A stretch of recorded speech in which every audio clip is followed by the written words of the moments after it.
es un atraco. Al que se mueva me lo cargo. Pues claro que es un atraco el mío. Estás ciego, imbécil. Si te hace, podemos seguir juntos. ¿A medias? A medias. ¡Arriba las manos! Quieto. Haga lo que les digo, no les pasará nada.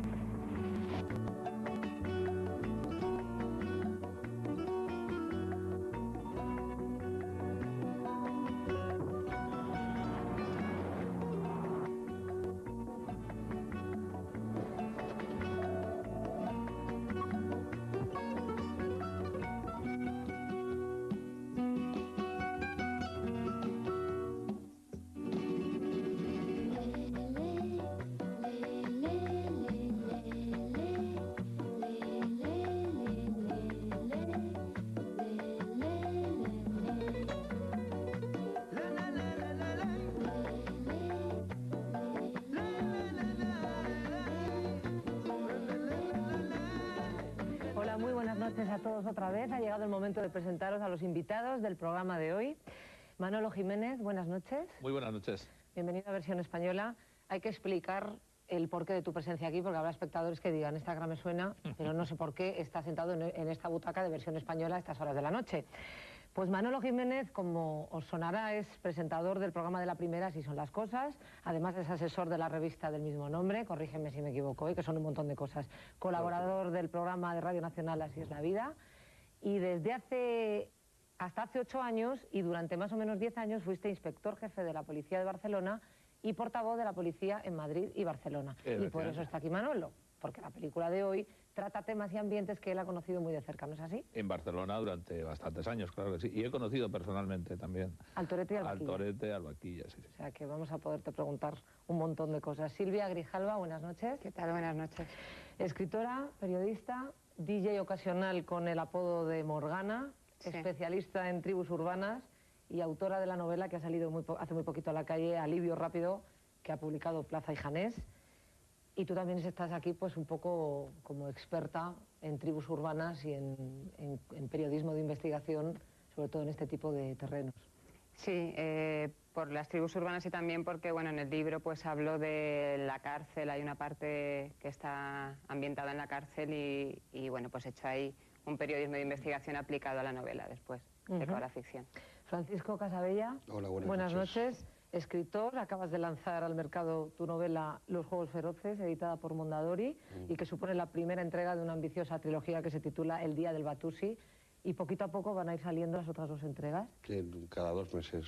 Me contabas antes que has estado encerrado nada más y nada menos que 5 años y que ahora empiezas a liberarte y a vivir otra vez, ¿no? A ver la luz. Pero vamos, no han sido 5 años muy ricos, porque mira, estás haciendo lo que quieres y más o menos me ha salido, yo creo que bien, y estoy muy contento. Francisco es autor también de Un enano español se suicida en Las Vegas, entre otras muchas cosas, pero este libro ha sido el que ha inspirado la última película de Antonio Chavarrías, Volverás, que como sabéis protagonizan Tristán Ulloa y Unax Ugalde y que está ahora mismo en las pantallas. Para contar un poco también su relación con el cine, también fuiste guionista de Antártida. Sí, también. Así que bueno, está muy cerca de nosotros y más ahora que ha venido a Versión Española para hablar de los últimos golpes del Torete. Lo primero, agradeceros a los 3 estar aquí para hablar de esta película que, bueno, pues que trataba un contexto social y de la realidad española, de nuestro pasado más inmediato a través del cine de acción. 1980 fue un año especial en el tratamiento de la figura del delincuente juvenil en el cine español, a través de películas muy diferentes como Deprisa, deprisa, de Carlos Saura, Maravillas, de Manolo Gutiérrez Aragón, o Navajeros, de Eloy de la Iglesia. Estos directores miraban a la realidad a los ojos para poder dibujar el duro paisaje de la marginalidad. Junto a ellos estaba, por supuesto, un experto en estos temas que era José Antonio de la Loma, que consiguió unir al Torete y al Vaquilla en una película de acción, que es la de hoy, creando verdaderos mitos de leyenda. Don Julián San Cristóbal, ¿cuál es el estado actual de la seguridad ciudadana española? Como he tenido oportunidad de manifestar ya en otras ocasiones, y también lo ha hecho el propio ministro del Interior, a lo largo del año 84 se ha detenido la tasa de crecimiento de los índices de delincuencia en España a lo largo de toda nuestra geografía. En 1980, España registró el mayor índice de inseguridad ciudadana de su historia. Fue asimismo el momento en que se detectó el punto de inflexión en la historia de la delincuencia juvenil, marcado por la introducción de la heroína en los ambientes marginales. Durante los 2 últimos años se ve claramente que ha habido una altísima incidencia, además ha sido reflejado en la prensa, tanto por los niveles de capturas, de aprehensiones que se han realizado, como el número de muertes por sobredosis que se han producido. Cineastas como Carlos Saura y Manuel Gutiérrez Aragón integraron la figura del desarraigo en 2 películas tan distintas y estimulantes como Deprisa, deprisa... Ángela, las almas las caga el diablo. Y Maravillas. Precisamente venimos de ver una película sobre delincuencia juvenil. Hombre, es que ahora nosotros estamos de moda. Al mismo tiempo, Eloy de la Iglesia abría con Navajeros una interesante dirección en su filmografía que iba a reportarle no pocos éxitos de taquilla. ¿Qué? ¿Qué tal la peli? Estarás pillando mucha pasta, ¿no? ¿Qué va, qué va? Sí, ya me tiene muy mosqueado. Me parece a mí que en esa productora no hay un guión. Pero 1980 fue también el año en que José Antonio de la Loma prolongó la épica marginal de su díptico Perros callejeros, con Los últimos golpes del torete. Coño, parece que se te dio bien. Que, salvando las distancias, podría ser considerada el Dos cabalgan juntos del cine kinky de la transición. Quieto todo el mundo. Esto es un atraco. Al que se mueva de lo cargo. Pues claro que es un atraco el mío. Estás ciego, imbécil. Las trayectorias delictivas de El Torete y El Vaquilla confluían en una trama que se tomaba muchas libertades con respecto a la realidad marginal que les servía de inspiración. Yo te conocí enseguida. Pues yo no, será que te hacía no caña. Calla, calla, no llames al malfario. La coincidencia en el reparto de Ángel Fernández Franco, actor natural descubierto por el cineasta y lanzado en la saga Perros callejeros. Pues verás, yo así de palabras no ando muy fino. Pero todos dicen que lo explico bien, vamos, que se me entiende. Con el actor profesional Bernard Seray, en la piel del Vaquilla, aportaba la clave del carácter mutante del proyecto. Tranquilo, Toro, todavía somos socios, ¿no? Algunos apuntes de denuncia. No tiene vergüenza. Siempre defendiendo al delincuente y atacando a la policía y a la administración. Y una visión pesimista del tejido social se daban la mano con elementos de comedia y dinámicas escenas de acción planeadas por el especialista Rémy Julian. La hemos cagado, Toro. Eso tú, con la manía de ponerlo sobre 2 ruedas. Los últimos golpes del Torete ilustraba así las contradicciones de un cineasta que abogaba por los desfavorecidos, pero sin renunciar a los placeres epidérmicos del cine de evasión. ¿Estás bien, Rosita? Sí, señorita. ¿Seguro? ¿No te ha hecho daño ese sinvergüenza? Nada. Dímelo enseguida que lo mato. No me ha hecho nada. Para ser la copia cero, no está mal. Todavía se puede mejorar. Los últimos golpes del Torete, una historia de amistad viril en los márgenes de la ley.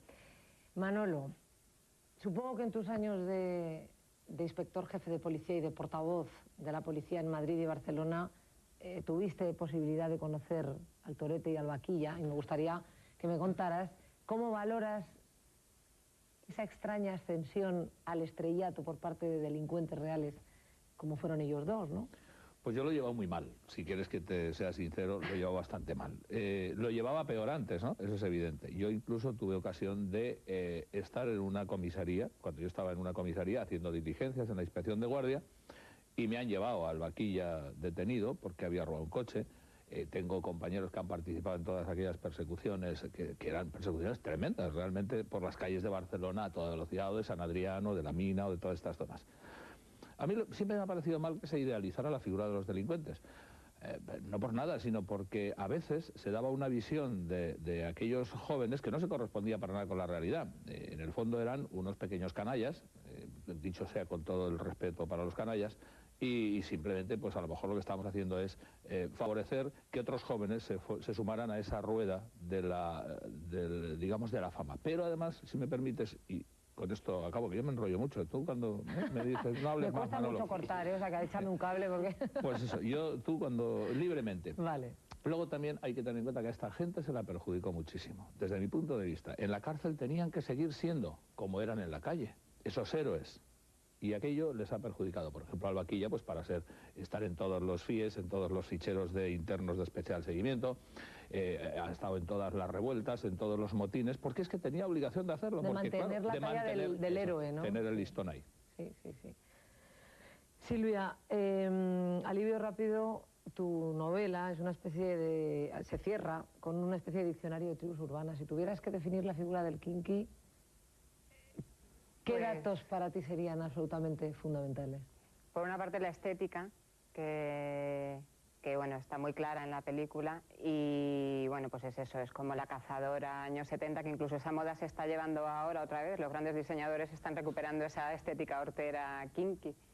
Y después la música, en este caso Gordon 4, pero los chichos y toda la rumba esta, así que ahora también han salido recopilatorios de este tipo de música, pues eso sería un poco, los kinky serían un poco, pues esto, que además es una estética de eso, que se está recuperando ahora. Lo que pasa es que yo creo que tampoco es exactamente una tribu urbana, porque una tribu urbana es una cosa como más sofisticada, más de clase media. Y más voluntaria. Y más voluntaria. Claro. Estos están abocados a ser kinkis en muchos casos. Y no es que ellos quieran ser kinkis, sino que tienen que serlo. Sí, sí, sí. Francisco, escribía el crítico Antonio Trasorras en el libro Los desarraigados en el cine español que para él el estreno de Los últimos golpes del torete fue una especie de acontecimiento personal, porque era pues como cuando Superman y Spiderman aparecieron juntos en un cómic, en un TVO, como la historia de dos superhéroes como juntos. La momia y el hombre lobo también. Exacto, ¿no? Por trasladarlo de toda una generación, ¿no? ¿Por qué crees que se generó toda esta mítica alrededor de estas películas? Porque, hombre, yo en parte creo que ya existía. O sea, antes de las películas ya existía una mítica en los barrios de ciertas figuras de la delincuencia, o que estaban entre la delincuencia o rayaron entre las discotecas y la delincuencia, que ya los chavales los tenían como un poco mitificados. Y claro, y luego a la hora, cuando hicieron las películas estas, pues ya, que en parte creo que tenía razón él, pues ya se potenció, ya dando incluso una visión engañosa, ¿no? Ya que era una idea como de libertad, además que eran también unos años que no había, o sea, que había una represión económica, y se podía entender un chaval así adolescente que lo que molaba era que robar un coche y salir disparado. Auténticos superhéroes de barrio. Era una especie de Robin Hood, por otra parte, porque había delincuentes de estos que robaban coches para los amigos. Eso quiero también ¿Qué que quieres? ¿Irte de marcha? Pues yo te claro, lo oye, hoy vamos a hacernos un buga, que es como se dice en el argot de ellos, oye, y se iban, cogían un coche, incluso lo cedían a otros, quiero decir. Eran gente, vamos a ver, eran fruto de una época. Luego entraremos, si queréis, en cómo era esa época, cómo era la gente, qué gente ha generado ese tipo de chavales. En fin, es todo un fenómeno sociológico digno de estudio. Y yo creo que aquello se atajó de una forma bastante buena cuando hubo una mejora económica. Decía Fernando, y tiene razón, cuando empieza hay una crisis económica tremenda, la gente está muy presionada ahí en barrios marginales, vive sin medios, las madres van a fregar escaleras, los padres trabajan en el Tajo a destajo, los críos están en la calle, entonces evidentemente claro, se genera ese caldo de cultivo.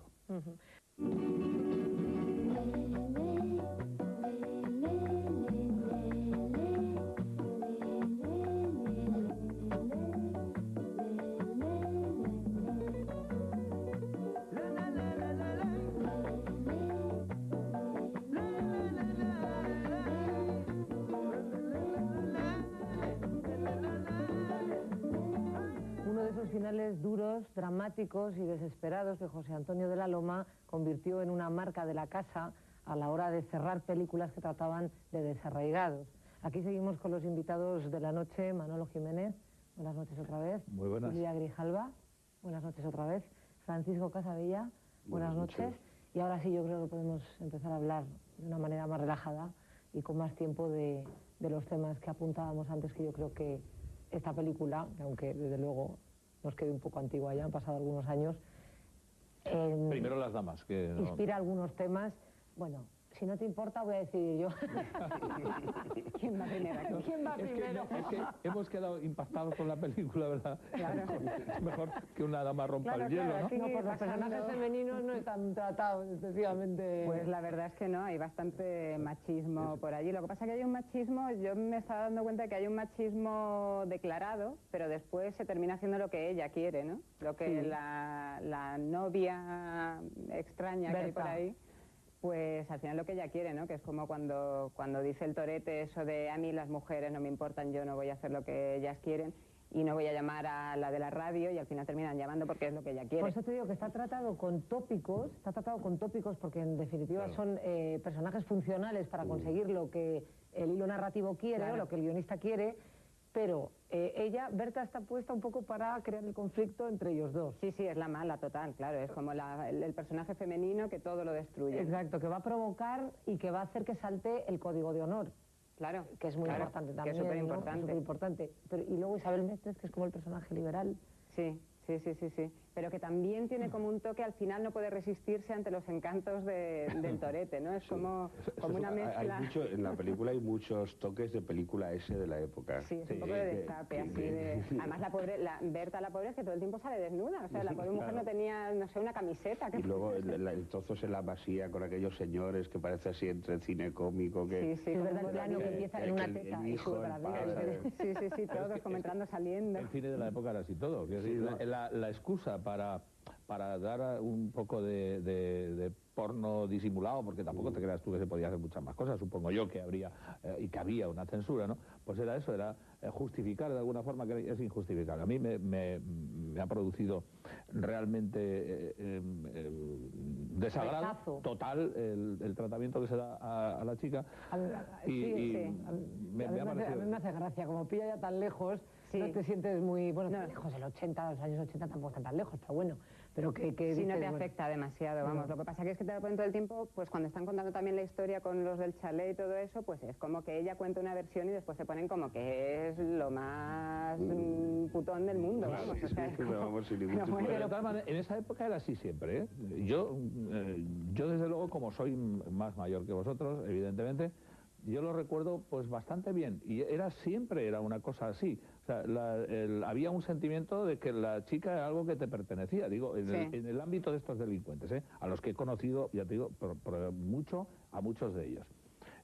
Solo se respeta a la madre en el código de honor de estos delincuentes. De los de entonces solo se respetaba a la madre como figura que mandaba en casa, evidentemente, y que era la que mantenía unido el hogar, y a continuación todo lo demás era accesorio, incluidas las chicas, las mujeres. Por lo tanto, el tratamiento que se da en la película es acertado desde el punto de vista de aquella época. No así el tratamiento que se ha dado, por lo menos el que me ha parecido a mí ver ese de crear una confrontación entre ambos, que eso es quizás una excusa cinematográfica para hacerlo más atractivo. Y sobre todo para poner en marcha una cosa que yo creo que sí es importante en la película, de una manera subterránea, pero está ahí, que es ese código de honor que hace que la amistad entre ellos sea muy importante y que tiene mucho que ver con el western. De todos modos, yo pienso que en esta película ya el realismo... o sea, sí, que mandan más las claves de géneros como el western o esto, exacto, más que la realidad de la época. Porque Perros Callejeros, que es la primera película como de la serie, es mucho más fiel, digamos, a unos comportamientos determinados. Navajeros también se ajusta bastante a la realidad. realidad. No lo fuera mucho. Aquí ya, por ejemplo, ya el primer atraco, que es igual que Atraco a las 3. Es igual que Atraco a las 3. Yo me ha recordado también. Y ahora la persecución, y ahora que ya utiliza aquí ya... que ya es para un público que está como de cine de barrio, que está pidiendo pues cada ingrediente del momento, ¿no? Sí, parece un poco como una parodia del género, ¿no? Yo creo que ya en esta última dijo, pues voy a hacer una parodia de todas las películas que he hecho antes. Sí, yo creo que va por ahí. Se había llevado bastantes broncas anteriores, ya José Antonio de la Loma, porque precisamente ese tipo de cine sí que quiero introducir, si me permitís, en este coloquio una variable más, y es hasta qué punto ese tipo de películas influían en el miedo de la gente y en la sensación de inseguridad ciudadana. De vulnerabilidad. No, es que os puedo garantizar que a partir de películas como Perros Callejeros, Miedo a salir de noche, Navajeros, de estas historias del torete, a partir de ahí la gente tenía realmente miedo a salir de noche. O sea, la gente estaba atemorizada. Pero bueno, era una época en la cual la inseguridad ciudadana estaba en la orden del día. También creo que... Verás, la inseguridad ciudadana es cíclica. Ajá. Se habla de inseguridad ciudadana siempre cuando hay un suceso que nos conmueve profundamente. Cuando sucede una cosa como lo de las niñas de Alcácer, todo el mundo empieza a tener un interés evidente, que parece que despierta el mundo del suceso. Luego vuelve a caer. En esa época hubo un hecho que fue, yo creo que crucial, y que fue lo que llamó más la atención, y fue que el Vaquilla, en uno de esos golpes, o una de estos grupos, porque iban el Vaquilla, el Torete, el Trompetilla, el Julián, el Veneno, el Drácula, todas aquellas pandas, arrollaron a una mujer con el coche, eso se refleja en la película Perros Callejeros. Perros Callejeros, sí. Y aquello produjo un evidente rechazo social. A partir de ese momento se produjeron una serie de hechos concatenados que se iban teniendo su reflejo en los medios y cada día con más amplitud. Y entonces la gente al final acabó teniendo miedo a salir de casa, de verdad. La sensación era mala, eran unos momentos malos, hubo una ley que dejó en libertad a un montón de chorizos que estaban en prisión. Y permíteme esa expresión de chorizos, porque no eran delincuentes, grandes delincuentes, eran fruto de una época, eran gente pues que eran eso, delincuentes de vía estrecha. Como las persecuciones del de la Loma, que eran de vía estrecha, ¿no? Silvia, hablábamos antes de tu novela y precisamente del periodismo de investigación que has tenido que llevar a cabo en toda la parte de las cárceles, que creo que ha sido Navalcarnero y Valdemoro, que has tenido contacto con los presos y también con los familiares, con situaciones muy cotidianas y muy reales de todo lo que les ocurre. ¿Encontraste algún superviviente de este modelo de delincuencia que hemos visto en la película? No, no me encontré con ningún héroe de estos que se pueden ver en la película. Hombre, siempre cuando ibas a las visitas de los fines de semana, yo fui con una ONG que se llama Solidarios y bueno, poco a poco me fui haciendo pues más o menos amiga de novias y de madres, porque además es muy curioso, los personajes femeninos son los únicos que van a visitar a los presidiarios, o sea, solo la madre, la hermana. Los padres nunca aparecen. En las cárceles de hombres no hay prácticamente de visita hombres. Es una excepción, ¿no? Y entonces yo fui viendo y siempre hay alguien que, pues, sobre todo los ladrones tienen muy buena fama, los estafadores. Es como que dentro del ambiente de las cárceles pues tienen como buena fama. Los asesinos pues no suelen comentar que se ha sido asesino, pero es como un orgullo decir, sí, yo es que está fea, no sé quién y tal.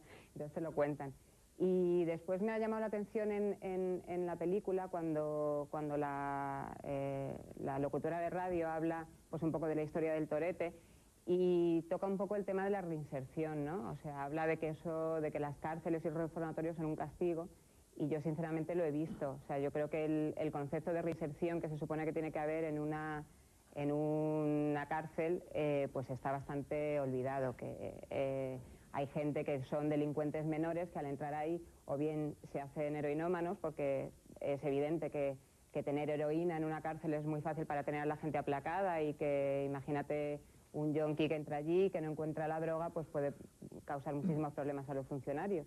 Esto es una cosa que me parece evidente y que todo el mundo puede entender. Y por otra parte, si no eres adicto, pues creo que tampoco sería muy inteligente por parte suya, es una cosa un poco perversa, pues dejar que la gente se desenganche. Mucho mejor que estén enganchados para que estén aplacados, ¿no? Alguien con heroína es mucho más tranquilo. Entonces yo creo que las cárceles realmente deberían plantearse, hay algunas excepciones, en la cárcel de Valdemoro, por ejemplo, dejan que vayan ONGs para ayudar a los presos, pero hay, en general, yo creo que hay una tendencia a que se castigue, a que no se reinserte la gente. Entonces eso yo creo que también tiene que ver con la película. Estoy básicamente de acuerdo en muchas cosas, no en que la heroína tranquilice a los presos. La heroína puede ser una bomba de relojería, quiero decir, las drogas en la cárcel es evidente que las hay, es evidente que yo nunca he entendido por qué las hay, o sea, por qué hay tantas, quiero decir, porque es bastante fácil de... Simplificando es muy sencillo, porque alguien las mete y alguien se lucra, eso es evidente. Y alguien permite, yo creo que también alguien permite, sobre todo que haya heroína, no cocaína. Claro. Imagínate si hubiera cocaína, pero la heroína yo creo que se tranquiliza más si está, si no hay, claro, ahí sí, es más pero difícil. Quizás sería más fácil dar sustitutivos que no dar heroína. Quiero decir que a la hora, desde un punto de vista terapéutico, casi sería mejor, porque la falta de heroína puede determinar unas situaciones de violencia increíbles, ¿no? Entonces, yo creo que es así.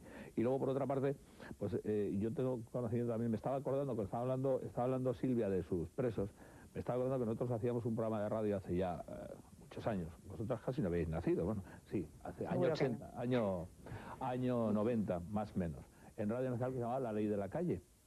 Era un programa en el que hablábamos con delincuentes, con drogadictos, teníamos un fiscal en el programa, lo dirigía Arturo Pérez Reverte, y entonces hablábamos con gente que estaba en la cárcel.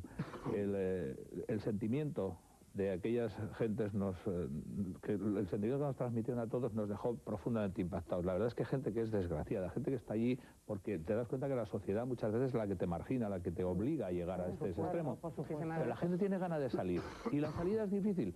Mira en la película como hemos visto que cuando el vaquilla y el torete se van a trabajar al taller, ya hay, de alguna forma, de la Loma sí que marca bien eso. Hay alguien que les hace la vida imposible. Hay un prejuicio muy claro, muy claro. Tienen un sello de marca. Hombre, que es y imposible. entre que, o sea, el nivel de vida que se adquiere atracando y todo esto, aunque te intentes empezar a trabajar y todo, a la que te empiezan a putear y todo esto, o sea, la lección empieza a no ser... A decir, pues no aguanto ni un minuto más, está claro.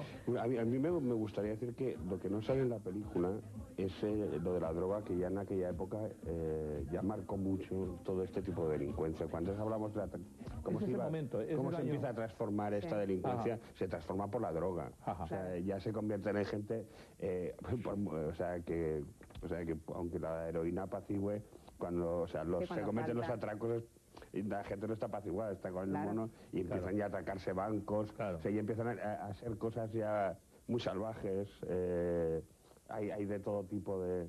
Y eso, aquí en la película, por las razones que sean, supongo que porque ya querían hacer una secuela así, más lúdica, como hablábamos antes. Y no se refleja el problema de la droga.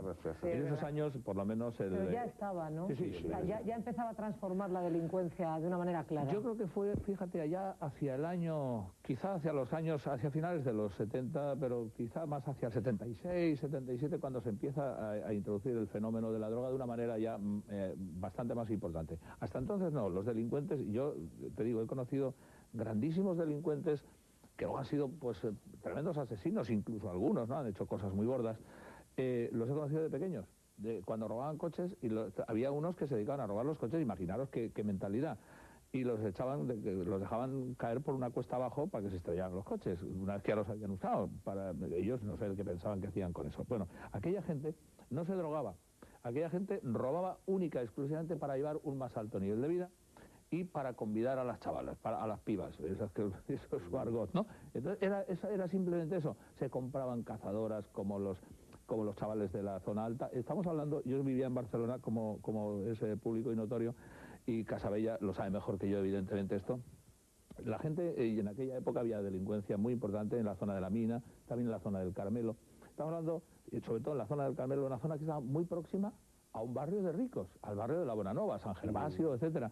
Entonces coexistían, con una frontera que era el Parque Güell, coexistían dos culturas distintas, dos poderes adquisitivos, dos grupos sociales absolutamente distintos, pero donde los unos se miraban en el espejo de los otros. Y lo que querían los delincuentes realmente, y eso era bastante notorio, era parecerse a aquellos, ¿no? Con lo cual tenían que robar. No lo hacían por droga. En el año 76 empieza, y de ahí en adelante ya empieza a introducirse la droga, y a partir de ese momento ya se pierden todos los referentes. Pues mucha gente que estaba entre dos aguas ya también se vuelca ya en la delincuencia.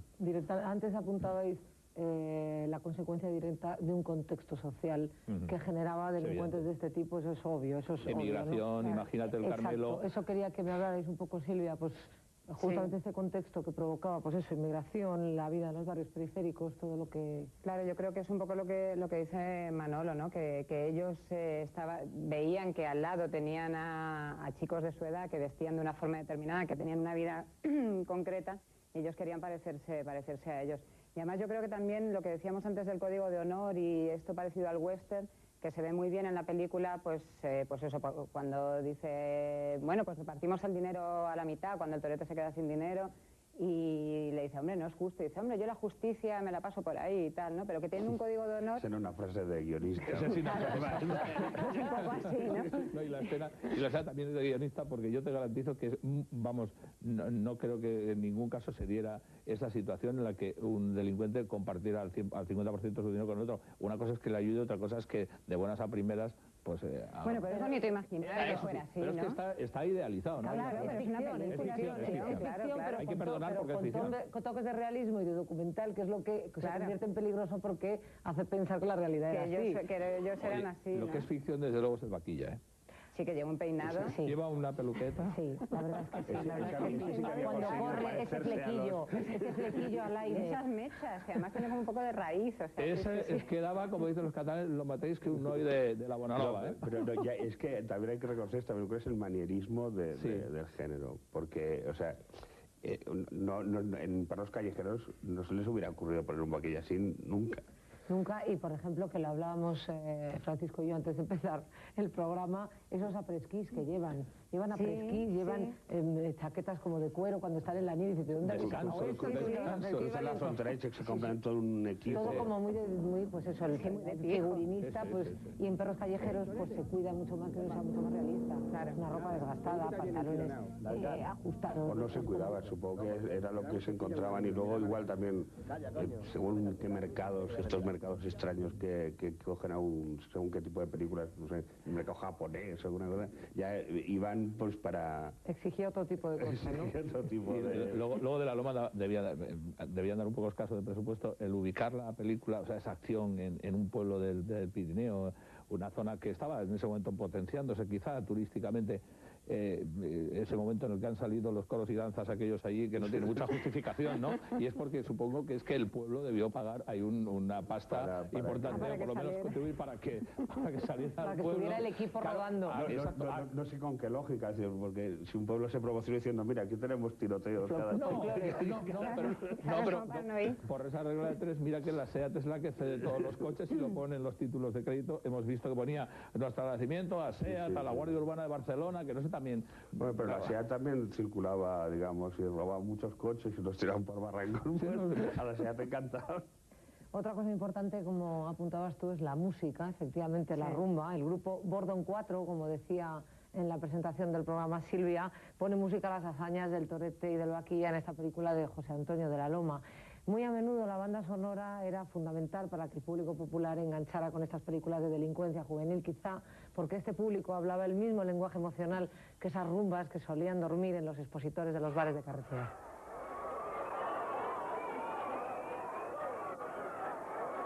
Hubo un tiempo en que Peret se erigió en el rey de la rumba de la comedia desarrollista española. Yo soy el cantante, yo soy el poeta, soy el más querido, soy el preferido de la juventud.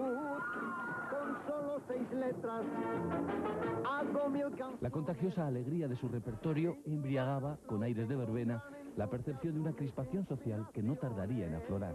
Le canto a las chicas, canto al tabernero, canto a la portera, canto a lo que sea, canto al mundo entero. ¿Lista?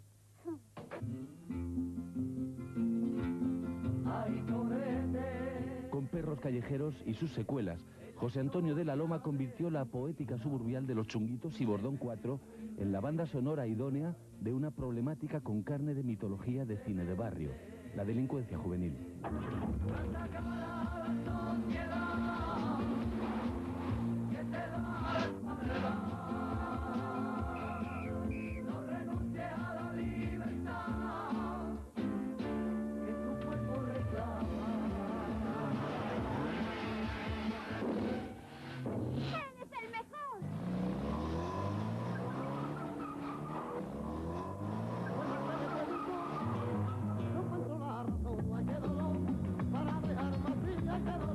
Las voces de Los Chunguitos, Los Marismeños y Lola y Manuel, entre otras, fueron convocadas por Carlos Saura para amplificar el aliento dramático y la urgencia narrativa de su excepcional Deprisa, deprisa.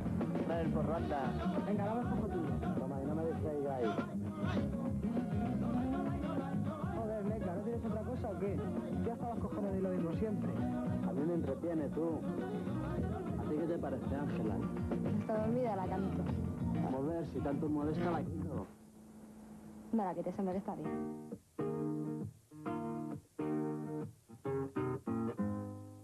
Me levanté esta mañana con muchas ganas de salir de aquí.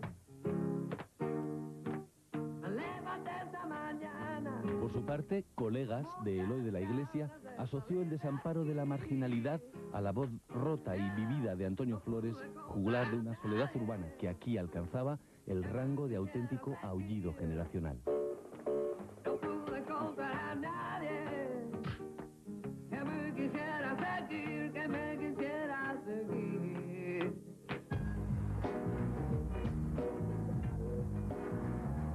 Pero Pero con el paso de los años, los sonidos que envolvieron los territorios del desarraigo fueron cambiando. Camino en círculos concéntricos, no soy dueño de mi sueño. Cada paso es un anhelo repetido, repito cada paso. Y así año tras engaño, el horizonte se estrecha. Sé que alguien ha abierto brecha y Como evolucionaron también las miradas que el cine aplicó sobre sus habitantes. Es el caso de Barrio de Fernando León, donde el hip hop de Extrarradio se convirtió en oportuno relevo sonoro de la rumba. No soy dueño de mis sueños, siempre están en la pantalla, nunca puedo retenerlos, siempre en el escaparate, son de otros y están lejos.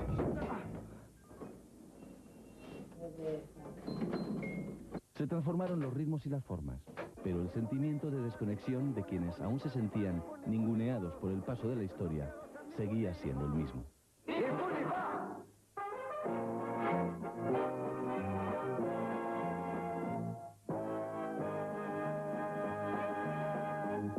La música, desde luego, acerca absolutamente al espectador y cuenta muchas cosas que quiere expresar el autor en una película.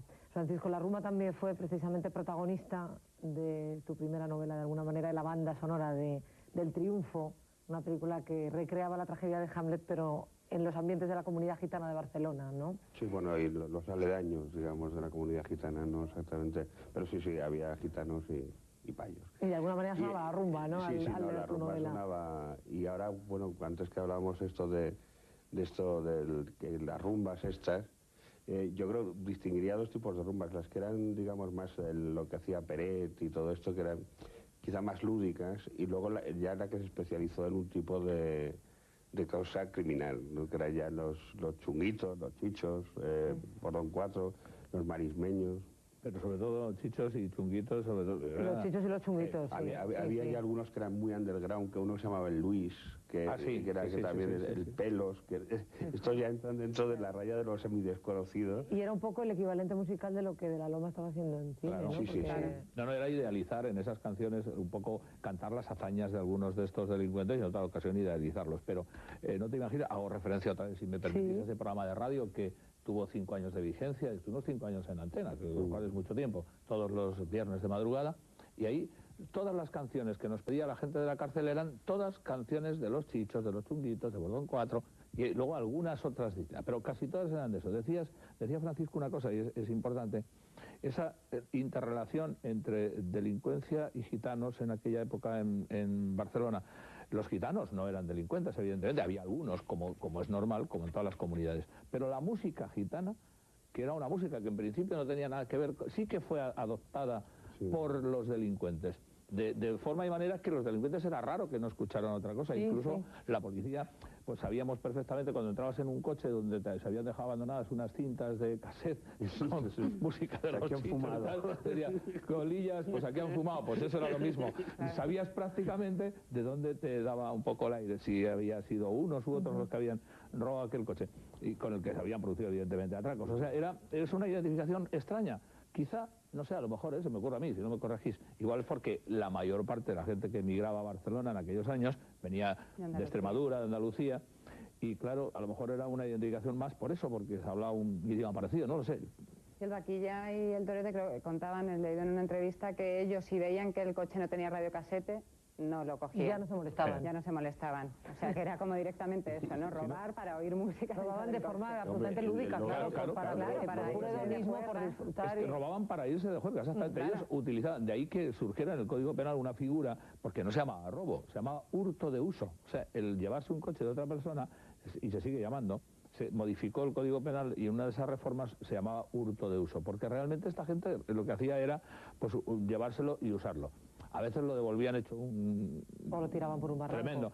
Algunos de estos lo tiraban por un barranco, con evidente peligro para los demás. Eso es maldad. Claro, eso ya no, sí, pero eran chavales... Si no lo tengo yo, este tampoco lo tiene. Estamos hablando de chavales de 13, 12, 14 años, chavales que yo cuando empecé a conocer las andanzas de estos, del Vaquilla, el Trompetilla, el Torete, el Julián, toda esta gente, estamos hablando que iban con 2 ladrillos puestos debajo de la retaguardia, Se sentaban, poder ponían, conducir. sí, ponían iban a una hora, robaban 2 o 3 o 4 ladrillos y se sentaban encima de los ladrillos para poder llegar y echaban el asiento adelante para poder llegar a los pedales, porque eran chavales de 12, 13 años. Silvia, vamos a hablar de la figura de la prensa en la película. Hemos apuntado antes a Isabel Mestres como mujer liberal y como periodista cómplice de ellos. También está la figura de Simón Andreu, que es un poco el locutor más amarillo. ¿En qué medida crees que la película ahonda en la manipulación mediática? Hombre, yo creo que sí, que había una existe. manipulación mediática y la sigue habiendo, vamos. Y además ellos son conscientes de que los medios de comunicación les van a hacer famosos y que gracias a la fama a lo mejor se pueden librar de la cárcel.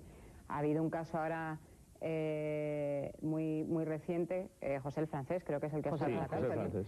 Pues que me parece genial que haya conseguido el 3er grado y todo esto, pero bueno, esto es gracias a la fama, indiscutiblemente. Me imagino que habrá muchísimos músicos y muchísimos presos que están en las mismas circunstancias legales y tendrán una pena parecida, que no han conseguido lo que él ha conseguido. Entonces, yo creo que también los delincuentes saben, igual que hay manipulación por parte de los medios, pues ellos también utilizan a los medios para conseguir unos favores determinados, y ellos saben que si cogen a Isabel y la tienen allí, le van contando su vida y tal, pues que a lo mejor consiguen que les den el trabajo. Se utilizan mutuamente, porque luego la prensa mitifica la figura y ellos utilizan a la prensa exactamente igual, porque Isabel, el personaje que interpreta Isabel, es lo mejor que le pasa en su año profesional. Claro. Para hacerle partícipe. Claro, es una cosa mutua, pero eso en periodismo es así, las fuentes te dan unas cosas determinadas y tú también les ofreces. ¿Y dónde está la frontera entre información y espectáculo mediático?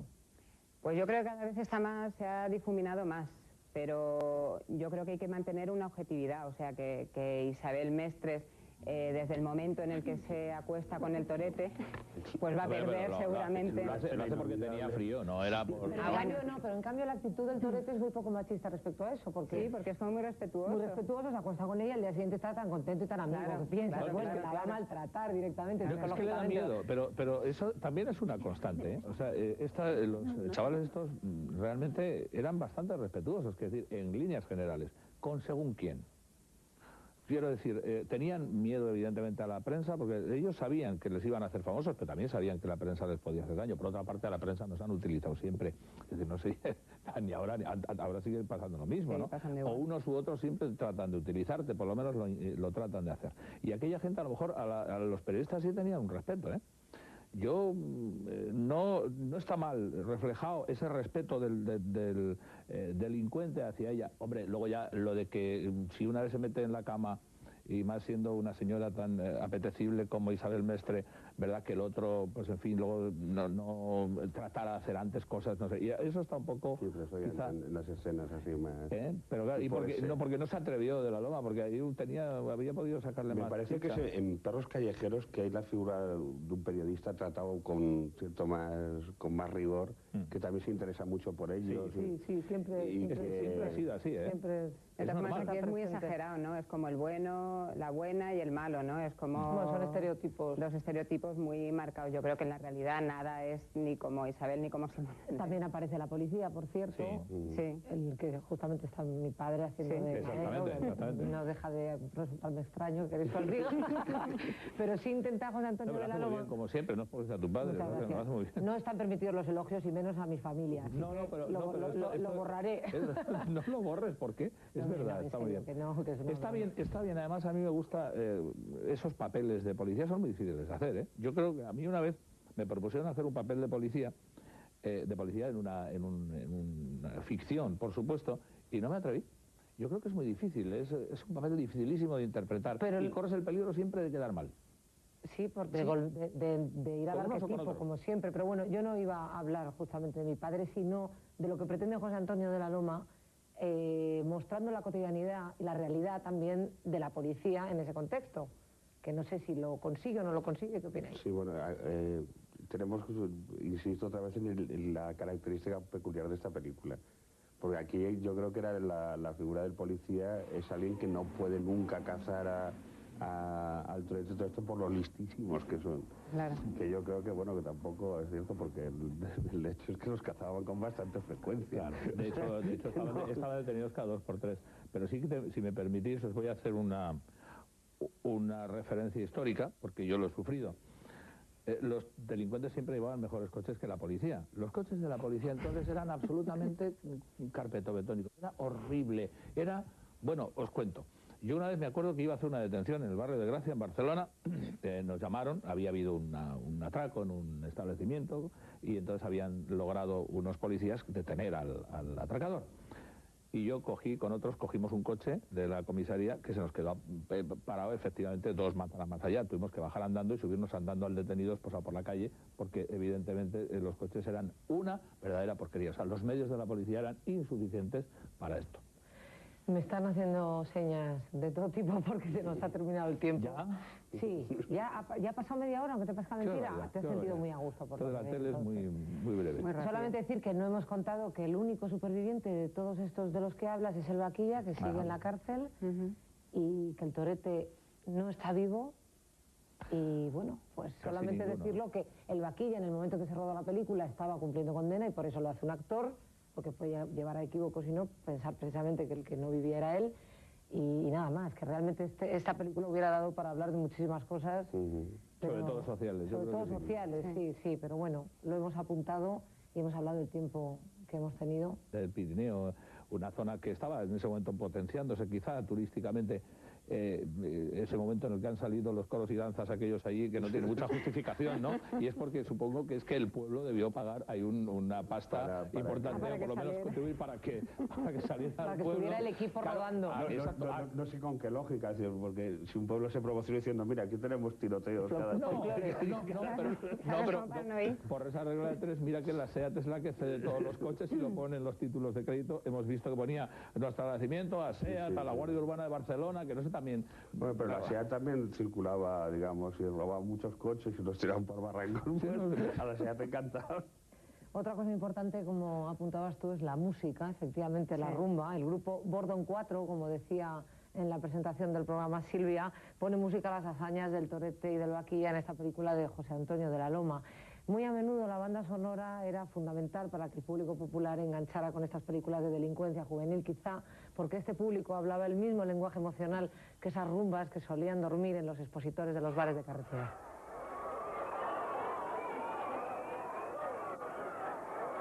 Hubo un tiempo en que Peret se erigió en el rey de la rumba de la comedia desarrollista española. Yo soy el cantante, yo soy el poeta, soy el más querido, soy el preferido de la juventud. Con solo 6 letras hago 1000 canciones. La contagiosa alegría de su repertorio embriagaba, con aires de verbena, la percepción de una crispación social que no tardaría en aflorar. Le canto a las chicas, canto al tabernero, canto a la portera, canto a lo que sea, canto al mundo entero. ¿Lista?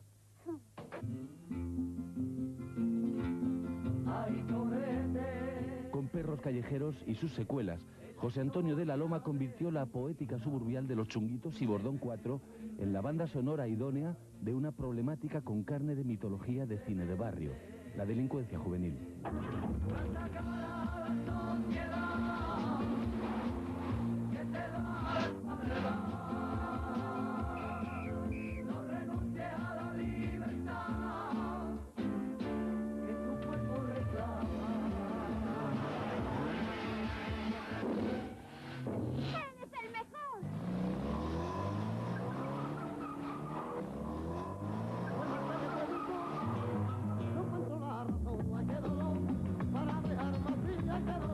Las voces de Los Chunguitos, Los Marismeños y Lola y Manuel, entre otras, fueron convocadas por Carlos Saura para amplificar el aliento dramático y la urgencia narrativa de su excepcional Deprisa, deprisa. Venga, vamos con fotillo. Toma, y no me dejes. Desde la zona alta, estamos hablando, yo vivía en Barcelona como es público y notorio, y Casabella lo sabe mejor que yo, evidentemente, esto. La gente, y en aquella época había delincuencia muy importante en la zona de la Mina, también en la zona del Carmelo.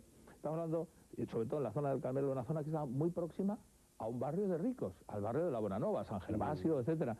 Entonces coexistían, con una frontera que era el Parque Güell, coexistían dos culturas distintas, dos poderes adquisitivos, dos grupos sociales absolutamente distintos, pero donde los unos se miraban en el espejo de los otros, y lo que querían los delincuentes realmente, y eso era bastante notorio, era parecerse a aquellos, ¿no? Claro. Con lo cual tenían que robar. No lo hacían por droga. En el año 76 empieza, y de ahí en adelante ya empieza a introducirse la droga, y a partir de ese momento ya se pierden todos los referentes. Pues Sí, mucha gente que estaba entre dos aguas ya también se vuelca de ya la delincuencia.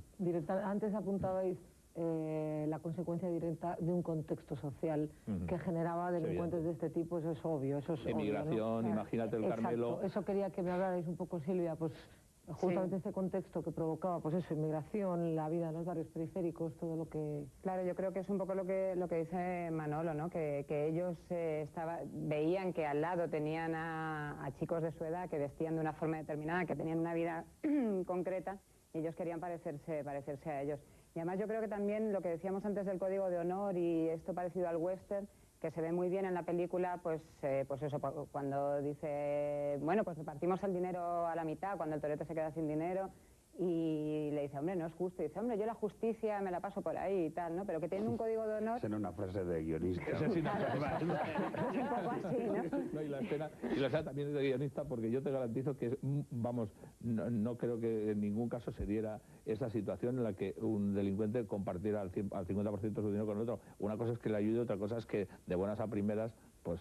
Bueno, pero es bonito imaginar que fuera así, pero ¿no? es que está idealizado, ¿no? Claro, pero es una película, claro. Hay que perdonar porque es ficción. Con toques de realismo y de documental, que es lo que se convierte en peligroso porque hace pensar que la realidad era así. Que ellos eran así, Lo ¿no? que es ficción, desde luego, es el vaquilla, ¿eh?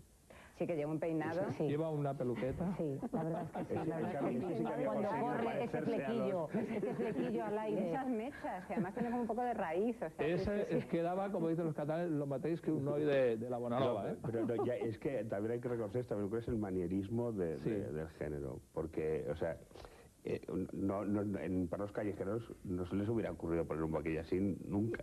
Nunca, y por ejemplo, que lo hablábamos Francisco y yo antes de empezar el programa, esos apresquís que llevan apresquís, llevan chaquetas como de cuero cuando están en la nieve y dicen, ¿de dónde has sacado esto? Es en la frontera que se compran todo un equipo. Todo como muy pues eso, el figurinista, pues, y en perros callejeros pues se cuida mucho más. Solidarios, y bueno, poco a poco me fui haciendo pues más o menos amiga de novias y de madres, porque además es muy curioso.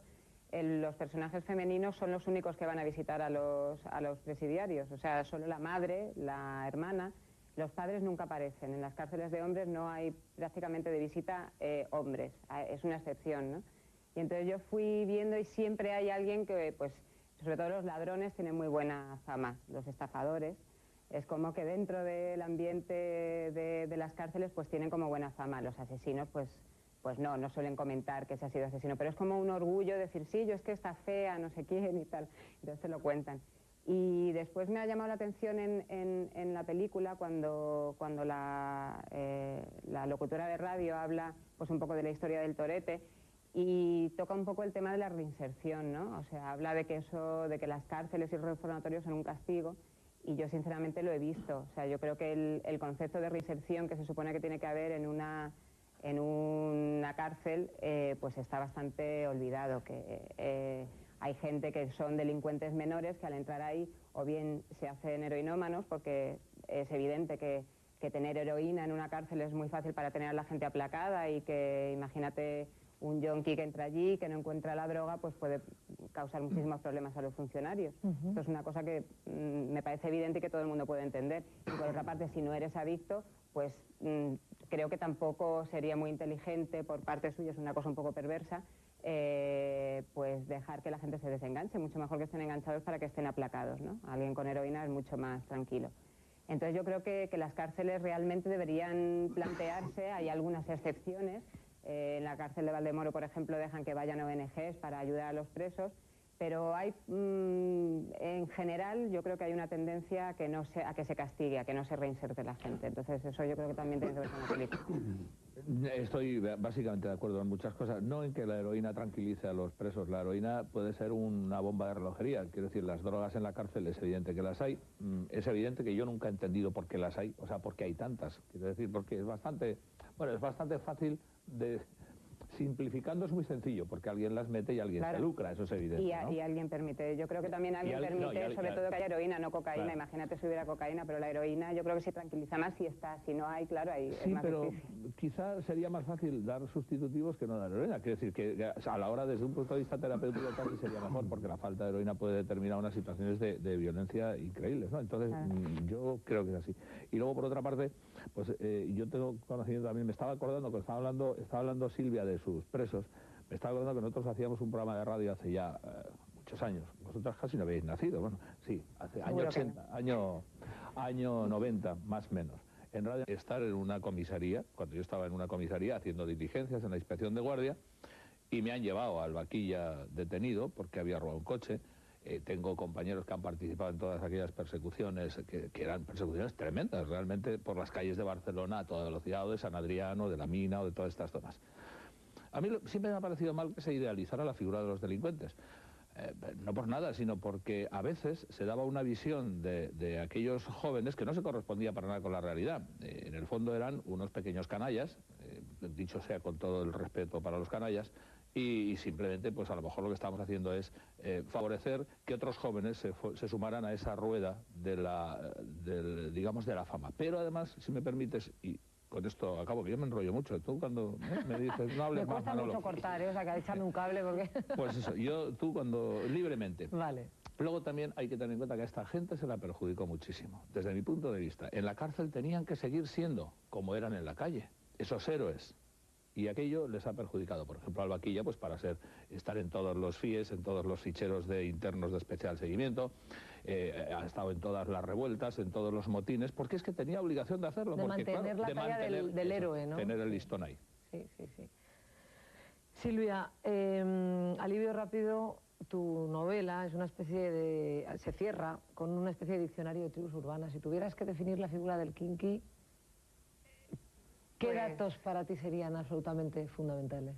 Por una parte la estética, que bueno, está muy clara en la película, y bueno, pues es eso, es como la cazadora años 70, que incluso esa moda se está llevando ahora otra vez, los grandes diseñadores están recuperando esa estética hortera kinky. Y después la música, en este caso Bordón 4, pero los chichos y toda la rumba esta, así que ahora también han salido recopilatorios de este tipo de música. Pues eso sería un poco, los kinky serían un poco, pues esto, que además es una estética de eso, que se está recuperando ahora. Lo que pasa es que yo creo que tampoco es exactamente una tribu urbana, porque una tribu urbana es una cosa como más sofisticada, más de clase media. Y más voluntaria. Y más voluntaria. Claro. Estos están abocados a ser kinkis en muchos casos, y no es que ellos quieran ser kinkis, sino que tienen que serlo. Sí, sí, sí. Francisco, escribía el crítico Antonio Trasorras en el libro Los desarraigados en el cine español que para él el estreno de Los últimos golpes del torete fue una especie de acontecimiento personal, porque era pues como cuando Superman y Spiderman aparecieron juntos en un cómic, en un TVO, como la historia de dos superhéroes como juntos. La momia y el hombre lobo también. Exacto, ¿no? Por trasladarlo de toda una generación, ¿no? ¿Por qué crees que se generó toda esta mítica alrededor de estas películas? Porque, hombre, yo en parte creo que ya existía. O sea, antes de las películas ya existía una mítica. No te afecta demasiado, vamos. Lo que pasa que es que te lo ponen todo el tiempo, pues cuando están contando también la historia con los del chalet y todo eso, pues es como que ella cuenta una versión y después se ponen como que es lo más putón del mundo, vamos. O sea, Pero de tal manera, en esa época era así siempre, ¿eh? Yo desde luego, como soy más mayor que vosotros, evidentemente, yo lo recuerdo pues bastante bien, y siempre era una cosa así. O sea, había un sentimiento de que la chica era algo que te pertenecía, digo, en el ámbito de estos delincuentes, a los que he conocido, ya te digo, por mucho, a muchos de ellos. Solo se respeta a la madre en el código de honor de estos delincuentes. Entonces, de los de entonces, solo se respetaba a la madre como figura que mandaba en casa, evidentemente, y que era la que mantenía unido el hogar, y a continuación todo lo demás era accesorio, incluidas las chicas, las mujeres. Por lo tanto, el tratamiento que se da en la película es acertado desde el punto de vista de aquella época. No así el tratamiento que se ha dado, por lo menos el que me ha parecido a mí ver, ese de crear una confrontación entre ambos, que eso es quizás una excusa cinematográfica para hacerlo más atractivo. Y sobre todo para poner en marcha una cosa que yo creo que sí es importante en la película, de una manera subterránea, pero está ahí, que es ese código de honor que hace que la amistad entre ellos sea muy importante y que tiene mucho que ver con el western. De todos modos, yo pienso que en esta película ya el realismo, o sea, sí, que mandan más las claves de géneros como el western o esto, Exacto, es un más que la western urbano, realidad de alguna de manera. la época. Porque Perros Callejeros, que es la primera película como de la serie, es mucho más fiel, digamos, a unos comportamientos determinados. Navajeros también se ajusta bastante a la aunque realidad. no lo fuera mucho. Aquí ya, por ejemplo, ya el primer atraco, que es igual que Atraco a las 3. Es igual que Atraco a las 3. Yo me he recordado también. Y ahora la persecución, y ahora que ya utiliza aquí, que ya es para un público que está como de cine de barrio, que está pidiendo pues cada ingrediente del momento, ¿no? Es que parece un poco como una parodia del género, ¿no? Sí. Yo creo que ya en esta última dijo, pues voy a hacer una parodia de todas las películas que he hecho antes. Sí, yo creo que va por ahí. Se había llevado bastantes broncas anteriores, ya José Antonio de la Loma, porque precisamente ese tipo de cine sí que quiero introducir, si me permitís, en este coloquio una variable más, y es hasta qué punto ese tipo de películas influían en el miedo de la gente y en la sensación de inseguridad ciudadana. De vulnerabilidad. Sí, claro. No, es que os puedo garantizar que a partir de películas como Perros Callejeros, Miedo a salir de noche, Navajeros, de estas historias del Torete, a partir de ahí la gente tenía realmente miedo a salir de noche. O sea, la gente estaba atemorizada. Pero bueno, era una época en la cual la inseguridad ciudadana estaba en la orden del día. También creo que... Verás, la inseguridad ciudadana es cíclica. Ajá. Se habla de inseguridad ciudadana siempre cuando hay un suceso que nos conmueve profundamente. Cuando sucede una cosa como lo de las niñas de Alcácer, todo el mundo empieza a tener sí que quiero introducir, si me permitís, en este coloquio una variable más, y es hasta qué punto ese tipo de películas influían en el miedo de la gente y en la sensación de inseguridad ciudadana. De vulnerabilidad. Sí, claro. No, es que os puedo garantizar que a partir de películas como Perros Callejeros, Miedo a salir de noche, Navajeros, de estas historias del Torete, a partir de ahí la gente tenía realmente miedo a salir de noche. O sea, la gente estaba atemorizada. Pero bueno, era una época en la cual la inseguridad ciudadana estaba en la orden del día. También creo que... Verás, la inseguridad ciudadana es cíclica.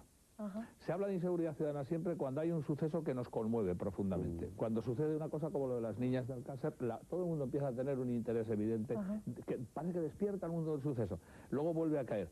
En esa época hubo un hecho que fue, yo creo que crucial y que fue lo que llamó más la atención, y fue que el Vaquilla, en uno de sus golpes, o una de estos grupos, porque iban el Vaquilla, el Torete, el Trompetilla, el Julián, el Veneno, el Drácula, todas aquellas pandas, arrollaron a una mujer con el coche. Eso se refleja en la película Perros Callejeros. Perros Callejeros, sí. Y aquello produjo un evidente rechazo social. A partir de ese momento se produjeron una serie de hechos concatenados que iban teniendo su reflejo en los medios, y cada día con más amplitud. Y entonces la gente al final acabó teniendo miedo a salir de casa, de verdad. La sensación era mala, eran unos momentos malos. Hubo una ley que dejó en libertad a un montón de chorizos que estaban en prisión. Permíteme esa expresión de chorizos, porque no eran delincuentes, grandes delincuentes, eran fruto de una época, eran gente pues que eran delincuentes de vía estrecha. Como las persecuciones del de la Loma, que eran de vía estrecha, ¿no? Silvia, hablábamos antes de tu novela y precisamente del periodismo de investigación que has tenido que llevar a cabo en toda la parte de las cárceles, que creo que ha sido Navalcarnero y Valdemoro, que has tenido contacto con los presos y también con los familiares, con situaciones muy cotidianas y muy reales de todo lo que les ocurre. ¿Encontraste algún superviviente de este modelo de delincuencia que hemos visto en la película? No, no me encontré con ningún héroe de estos que se pueden ver en la película. Hombre, siempre cuando ibas a las visitas de los fines de semana, yo fui con una ONG que se llama Solidarios, y bueno, poco a poco me fui haciendo pues más o menos amiga de novias y de madres, porque además es muy curioso, los personajes femeninos son los únicos que van a visitar a los presidiarios, o sea, solo la madre, la hermana. Los padres nunca aparecen. En las cárceles de hombres no hay prácticamente de visita hombres, es una excepción, ¿no? Y entonces yo fui viendo, y siempre hay alguien que, pues, sobre todo los ladrones tienen muy buena fama, los estafadores. Es como que dentro del ambiente de las cárceles pues tienen como buena fama. Los asesinos pues no suelen comentar que se ha sido asesino, pero es como un orgullo decir, sí, yo es que está fea, no sé quién y tal. Entonces te lo cuentan. Y después me ha llamado la atención... rechazo social. A partir de ese momento se produjeron una serie de hechos concatenados que iban teniendo su reflejo en los medios, y cada día con más amplitud. Y entonces la gente al final acabó teniendo miedo a salir de casa, de verdad. La sensación era mala, eran unos momentos malos. Hubo una ley que dejó en libertad a un montón de chorizos que estaban en prisión. Y permíteme esa expresión de chorizos, porque no eran delincuentes, grandes delincuentes, eran fruto de una época, eran gente pues que eran eso, delincuentes de vía estrecha. Como las persecuciones de la Loma, que eran de vía estrecha, ¿no? Silvia, hablábamos antes de tu novela y precisamente del periodismo de investigación que has tenido que llevar a cabo en toda la parte de las cárceles, que creo que ha sido Navalcarnero y Valdemoro, que has tenido contacto con los presos y también con los familiares, con situaciones muy cotidianas y muy reales de todo lo que les ocurre. ¿Encontraste algún superviviente de este modelo de delincuencia que hemos visto en la película? No, no me encontré con ningún héroe de estos que se pueden ver en la película. Hombre, siempre cuando ibas a las visitas de los fines de semana, yo fui con una ONG que se llama Solidarios y bueno, poco a poco me fui haciendo pues más o menos amiga de novias y de madres, porque además es muy curioso, los personajes femeninos son los únicos que van a visitar a los presidiarios, o sea, solo la madre, la hermana. Los padres nunca aparecen. En las cárceles de hombres no hay prácticamente de visita hombres. Es una excepción, ¿no? Y entonces yo fui viendo y siempre hay alguien que, pues, sobre todo los ladrones tienen muy buena fama, los estafadores. Es como que dentro del ambiente de las cárceles pues tienen como buena fama. Los asesinos pues no suelen comentar que se ha sido asesino, pero es como un orgullo decir, sí, yo es que está fea, no sé quién y tal. Entonces te lo cuentan. Y después me ha llamado la atención en la película cuando la locutora de radio habla pues un poco de la historia del torete y toca un poco el tema de la reinserción, ¿no? O sea, habla de que las cárceles y los reformatorios son un castigo y yo sinceramente lo he visto. O sea, yo creo que el concepto de reinserción que se supone que tiene que haber en una cárcel pues está bastante olvidado, que hay gente que son delincuentes menores que al entrar ahí o bien se hacen heroinómanos, porque es evidente que tener heroína en una cárcel es muy fácil para tener a la gente aplacada y que imagínate un yonki que entra allí, que no encuentra la droga, pues puede causar muchísimos problemas a los funcionarios. Esto es una cosa que me parece evidente y que todo el mundo puede entender. Y por otra parte, si no eres adicto, pues creo que tampoco sería muy inteligente por parte suya, es una cosa un poco perversa, pues dejar que la gente se desenganche. Mucho mejor que estén enganchados para que estén aplacados, ¿no? Alguien con heroína es mucho más tranquilo. Entonces yo creo que las cárceles realmente deberían plantearse, hay algunas excepciones. En la cárcel de Valdemoro, por ejemplo, dejan que vayan ONGs para ayudar a los presos. Y notorio, y Casabella lo sabe mejor que yo, evidentemente, esto. La gente, y en aquella época había delincuencia muy importante en la zona de la Mina, también en la zona del Carmelo. Estamos hablando, sobre todo en la zona del Carmelo, una zona que estaba muy próxima a un barrio de ricos, al barrio de la Bonanova, San Gervasio, etcétera. Entonces coexistían, con una frontera que era el Parque Güell, coexistían dos culturas distintas, dos poderes adquisitivos, dos grupos sociales absolutamente distintos, pero donde los unos se miraban en el espejo de los otros. Y lo que querían los delincuentes realmente, y eso era bastante notorio, era parecerse a aquellos, ¿no? Claro. Con lo cual tenían que robar. No lo hacían por droga. En el año 76 empieza, y de ahí en adelante ya empieza a introducirse la droga, y a partir de ese momento ya se pierden todos los referentes. Pues sí, mucha gente que estaba entre dos aguas ya también se vuelca ya la delincuencia. Antes apuntabais la consecuencia directa de un contexto social que generaba delincuentes de este tipo, eso es obvio. Eso es emigración, obvio, ¿no? Imagínate el Carmelo. Exacto. Eso quería que me hablarais un poco, Silvia, pues justamente este contexto que provocaba, pues eso, inmigración, la vida en los barrios periféricos, todo lo que... Claro, yo creo que es un poco lo que dice Manolo, ¿no? Que ellos veían que al lado tenían a chicos de su edad que vestían de una forma determinada, que tenían una vida concreta, y ellos querían parecerse a ellos.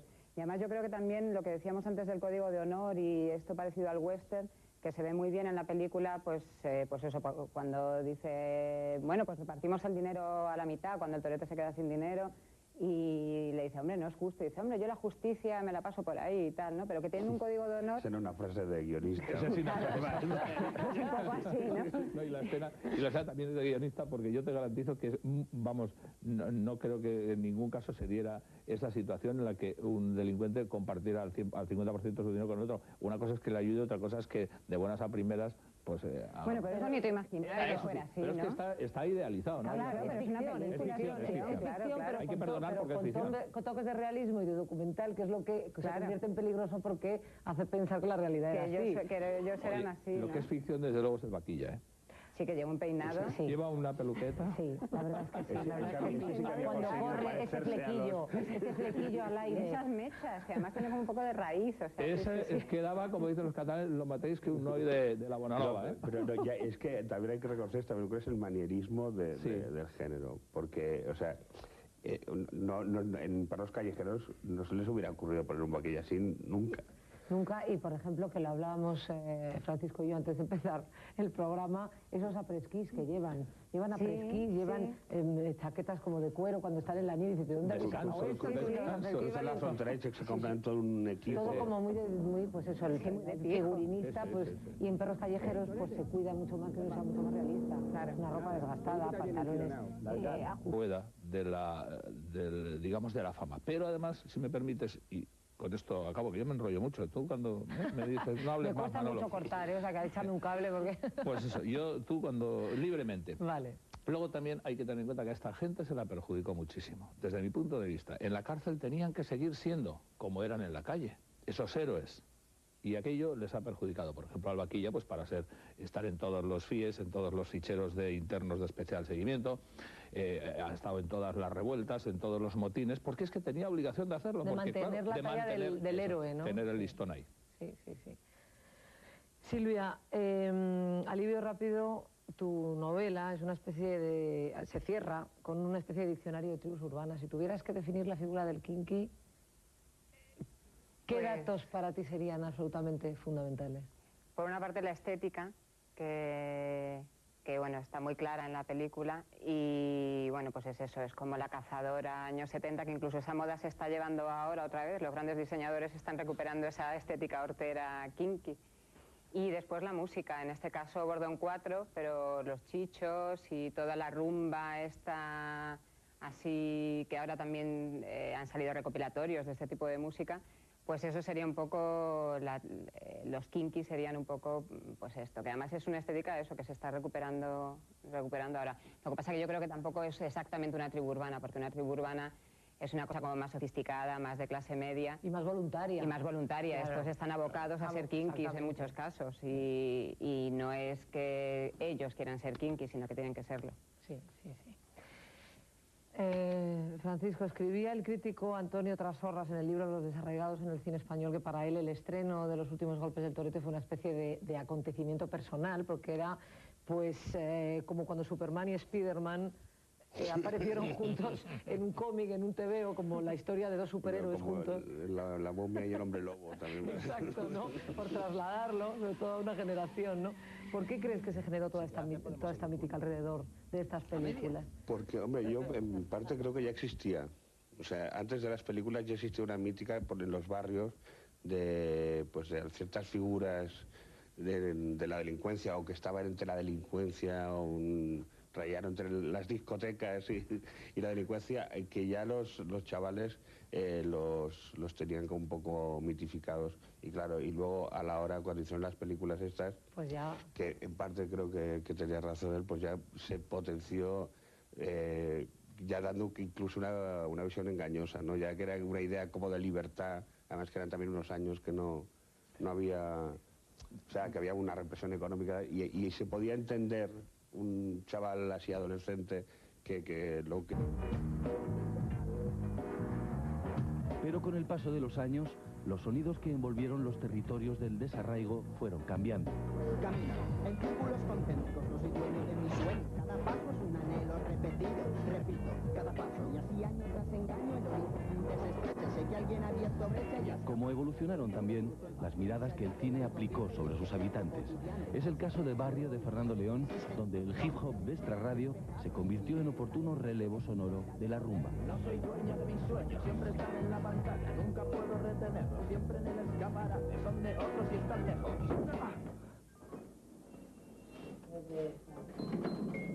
Se transformaron los ritmos y las formas, pero el sentimiento de desconexión de quienes aún se sentían ninguneados por el paso de la historia seguía siendo el mismo.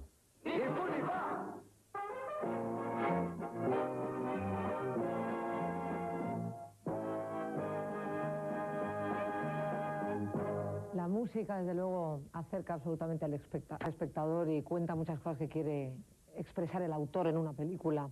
Francisco Larruma también fue precisamente protagonista de tu primera novela, de alguna manera, de la banda sonora del Triunfo, una película que recreaba la tragedia de Hamlet, pero en los ambientes de la comunidad gitana de Barcelona, ¿no? Sí, bueno, y los aledaños, digamos, de la comunidad gitana, no exactamente, pero sí, había gitanos y payos. Y de alguna manera sonaba la rumba, ¿no? Sí, al la rumba sonaba. Y ahora, bueno, antes que hablábamos de que las rumbas estas, yo creo distinguiría dos tipos de rumbas, las que eran, digamos, más lo que hacía Peret y todo esto, que eran quizá más lúdicas, y luego ya la que se especializó en un tipo de causa criminal, ¿no? Que eran ya los chunguitos, los chichos, por Don Cuatro, los marismeños.